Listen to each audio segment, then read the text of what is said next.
Robert Thompson, what exactly is ego and how can one learn to identify their own? Also, is ego good, bad, or both? I do like this different approach to this. I mean, we've answered this question obviously before, but learning to identify your ego is kind of a little bit different twist on this, and I kind of like it.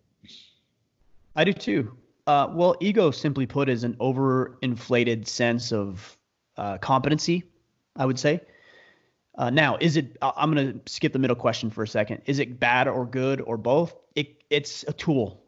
That's all. It's a tool. I used to think that ego was all negative, that if you had any sort of ego or arrogance about you, that it was all negative, and it's a virtue. Well, not a virtue, a characteristic that should be repulsive to you. I actually don't believe that anymore. I think that you need to have some level of ego in your life in order to thrive and excel. Because if you didn't have an somewhat overinflated sense of competency, you wouldn't do anything because it would just be too risky. So Yeah. ego is what allows us to try new things, to think that maybe we could be somewhat capable at trying something we've never done before.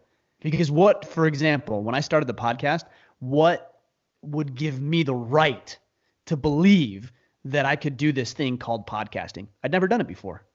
When I started jiu-jitsu, what in my right mind would ever make me think or believe that I could be somewhat decent at it over the course of a little time?